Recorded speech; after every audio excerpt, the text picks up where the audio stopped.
दुनिया के अलग अलग हिस्सों से आए दिन हमें क्राइम की घटनाएं देखने को मिलती रहती हैं।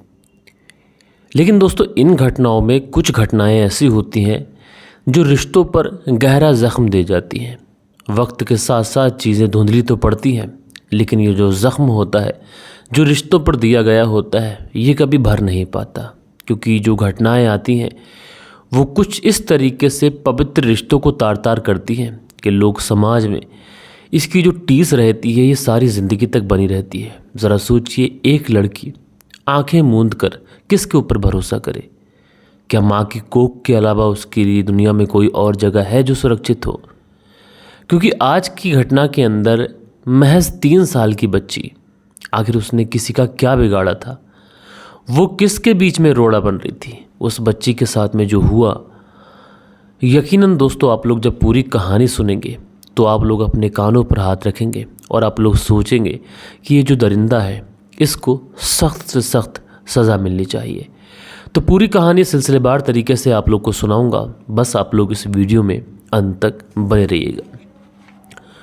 दोस्तों, रात के 8 बज चुके हैं। मैं हूं आप सभी का अपना शावेज़ मलिक और हाज़िर हूं आप लोग के सामने फिर से एक क्राइम की कहानी को लेके, एक क्राइम की घटना को लेके। और बात करूं अगर आज की घटना की, तो आज की घटना की शुरुआत होती है दिल्ली से सटा हुआ एक जगह जिसको हम लोग ग्रेटर नोएडा बोलते हैं, और यहीं पर इंडस्ट्रियल इलाका है और यहीं पर एक थाना पड़ता है फेज़ 2 थाना। इसी फेज़ 2 थाने के अंतर्गत एक गांव आता है इलबास गांव। अच्छा, जो नोएडा है ये इंडस्ट्रियल इलाका है, तो यहाँ पर इलबास गांव के अंदर दूर दूर से लोग आके रहते हैं, किराए का कमरा लेके रहते हैं, क्योंकि नोएडा में रहेंगे तो पैसे ज़्यादा देना पड़ेंगे। लेकिन इलबास गांव भी पास में ही है, तो यहाँ से आना जाना भी हो जाता है, इसलिए बहुत दूर दूर से लोग यहाँ पे रहते हैं। चाहे रेड़ी वाला हो, मज़दूर हो, कारपेंटर हो, बेल्डर हो, या फिर कोई जॉब करने वाला, तरह तरीके के जो लोग हैं ये इस गांव में रहा करते हैं। और इसी गांव के अंदर एक 12 कमरों का मकान है। इस 12 कमरों के मकान में एक महिला जिसकी 55 साल की उम्र है, वो अपने 2 बेटे, एक बहू और एक 3 साल की पोती के साथ में रहती है। 2 कमरे इस परिवार ने अपने लिए रखे हैं, बाकी के लगभग 9 से 10 कमरे इन्होंने किराए पे उठा दिए हैं। अब दोस्तों, ये जो महिला होती है जिसकी उम्र 55 साल के आसपास है, इसका जो बड़ा बेटा है शराब का आदी है, नशा करता है, आए दिन लोगों से झगड़ा करता है। नशे में, शराब के नशे में एक व्यक्ति से झगड़ा कर रहा होता है कि इस वजह से उस व्यक्ति की मौत हो जाती है। मामला पुलिस तक पहुंचता है, उस महिला के बड़े बेटे को गिरफ्तार कर लिया जाता है, वो जेल चला जाता है। अब घर के अंदर बचा था तो सिर्फ छोटा बेटा, बड़े बेटे की बहू और उसकी पोती। थोड़े दिनों तक तो ये परिवार साथ में रहता है, लेकिन फिर सास और बहू के बीच में झगड़ा शुरू हो जाता है। जो बहू होती है फैसला करती है कि यहाँ अपने ससुराल में रहने से बेहतर है कि वो अपने मायके चली जाए, क्योंकि पति भी अब है नहीं, इसलिए बेहतर यही होगा कि मायके में रहे। उसके बाद में जो बहू होती है बदायूं अपने मायके चली जाती है और थोड़े दिनों तक ये अपनी बच्ची को लेकर अपने मायके में रहती है। लेकिन उसके बाद में जो बूढ़ी औरत होती है जिसकी उम्र 55 साल, जो इस महिला की सास होती है, वो अपने रिश्तेदारों की मदद से, लोगों की मदद से कहती है कि जो उसकी पोती है जिसकी उम्र 3 साल है, कम से कम उसकी पोती को उसके पास भेज दिया जाए। काफ़ी लोगों का प्रेशर पड़ता है कि दादी पोती को याद करती हैं, तो क्यों ना पोती को दादी के पास भेज दिया जाए। होता भी यूँ ही है, जो महिला होती है वो अपनी बच्ची को, अपने कलेजे के टुकड़े को जुदा कर कर अपनी दादी के पास भेज देती है, सोचती है कि उनका भी इस पर कुछ हक है। समय यूँ ही गुजर रहा था, दादी और पोती रह रहे थे अच्छे से, एक बेटा रह रहा था घर के अंदर, बाकी किराएदार थे इसी इलबास गांव के अंदर। लेकिन उसके बाद में एक तारीख आती है 25 दिसंबर साल 2023। 25 दिसंबर साल 2023 को जो इस महिला की पोती थी ये बाहर खेल रही होती है और उसके बाद से अचानक से कहीं गायब हो जाती है। अब ये महिला अपनी पोती को दर बदर ढूंढती है, हर जगह ढूंढती है, कहीं से भी कोई पता नहीं चलता है। लोगों से पूछती है, लोग भी बताते हैं कि हमने तो तुम्हारी पोती को नहीं देखा। उसके बाद में ये जो महिला थी आखिरकार थक हार कर जो फेज़ 2 थाना है वहाँ पर पहुँचती है और अपनी पोती की गुमशुदगी की रिपोर्ट दर्ज कराती है। पुलिस वालों की तरफ से कुछ सवाल इस महिला से किए जाते हैं कि तुम्हारी पोती कैसे गायब हो गई, उसकी उम्र कितनी थी। तो ये जो महिला है ये बताती है कि उसकी पोती की उम्र महज 3 साल थी। पुलिस वाले पूछते हैं अच्छा कैसे गायब हो गई, 3 साल की बच्ची तो बहुत छोटी है। तो ये महिला बताती है कि घर के बाहर खेल रही थी, अचानक से कहीं गायब हो गई, हमने हर जगह ढूंढा, नहीं मिली, उसके बाद रिपोर्ट लिखाने के लिए आई हूँ। अब पुलिस वाले पूछते हैं कि तुम्हारी पोती थी, आखिर इसकी माँ कहाँ है? तो महिला बताती है कि इसकी जो माँ है नाराज़ी में अपने मायके रह रही है।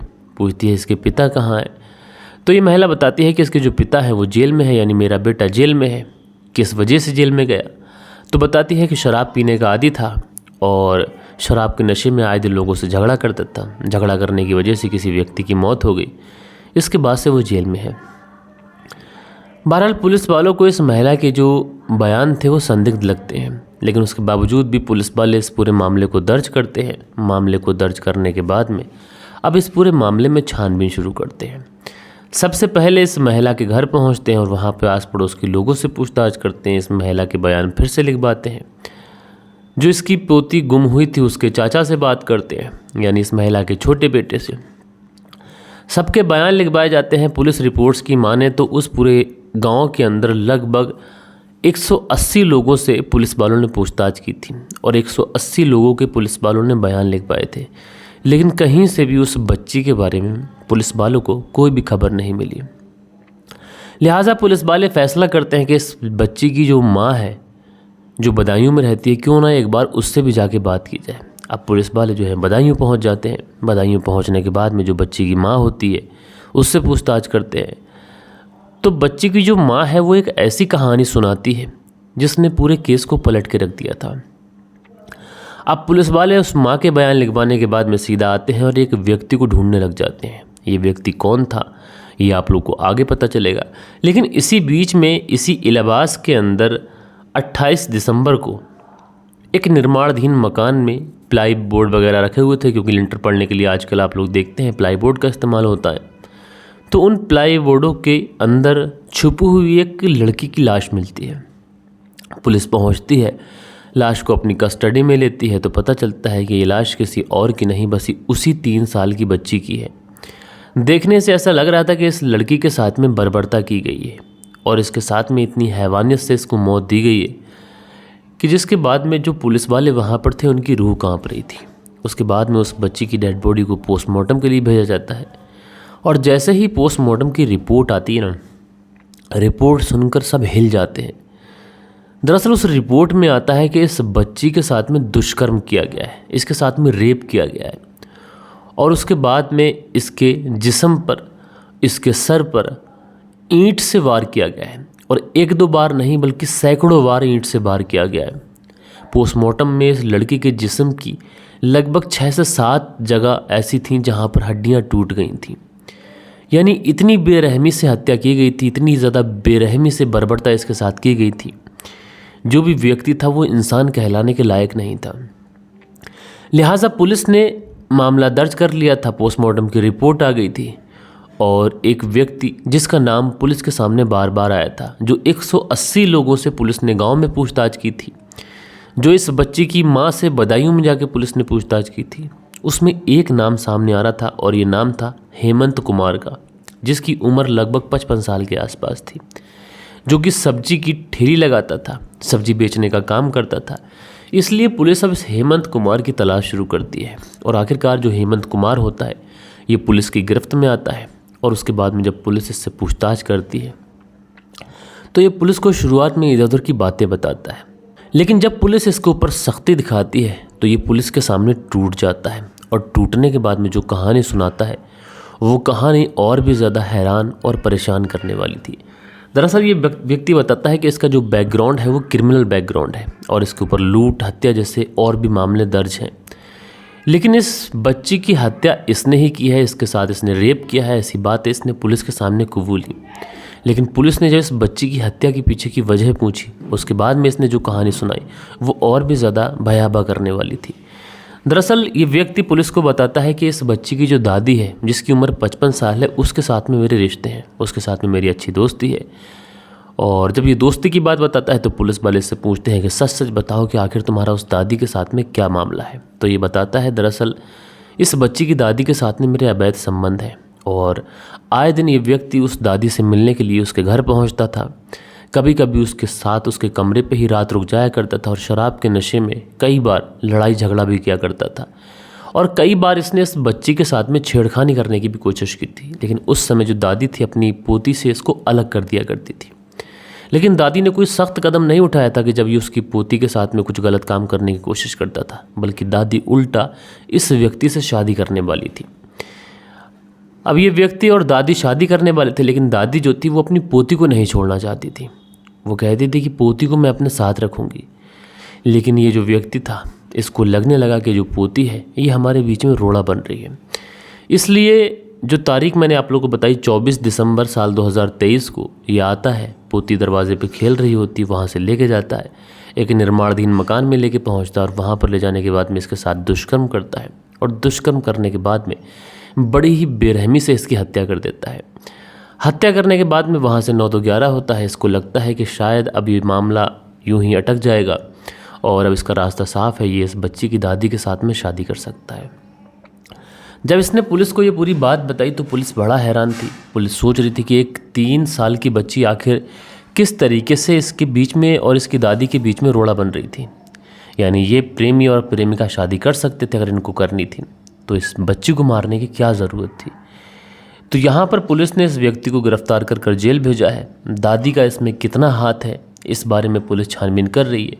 बहुत मुमकिन है कि बहुत जल्द ये जो दादी है ये भी पुलिस की गिरफ्त में आ जाए। बहरहाल दोस्तों, एक ऐसी कहानी थी जिस कहानी ने रिश्तों को तार तार कर दिया। एक 55 साल की महिला, उसे क्या ज़रूरत थी इश्क लड़ाने की, और वो व्यक्ति जब उसकी पोती के साथ में गलत काम करने की कोशिश लगातार करता था, जिसकी उम्र महज 3 साल है, तो इस दादी ने आखिरकार उस व्यक्ति के ऊपर कोई स्ट्रिक्ट एक्शन क्यों नहीं लिया। सवाल कई हैं, लेकिन पुलिस की गिरफ्त में भी ये व्यक्ति है और आगे जिस तरीके से भी इसको सज़ा मिलेगी कोर्ट से, उसकी कोई भी अपडेट आपको रहेगी तो मैं आप लोग को अपने वीडियो के माध्यम से ज़रूर दूंगा। सो दोस्तों, इस समय आप लोगों को कमेंट्स सुनने को नहीं मिल रहे होंगे तो आप लोग कुछ नाराज़ भी होंगे, तो मैं आप लोगों से यही कहना चाहता हूँ कि कमेंट्स आप लोग के मैं चालू करूँगा, लेकिन कुछ दिनों के लिए मैं आउट ऑफ स्टेशन हूँ और जो भी वीडियोज़ आप लोग को मिल रही हैं ये रिकॉर्डेड फॉर्म में है। सो दोस्तों, मिलते हैं हम लोग कल के दिन किसी और क्राइम स्टोरी के साथ में। जब तक के लिए अपना ख्याल रखिएगा, देश का ख्याल रखिएगा, परिवार के रिश्तों की अहमियत को समझिएगा। जय हिंद, जय भारत।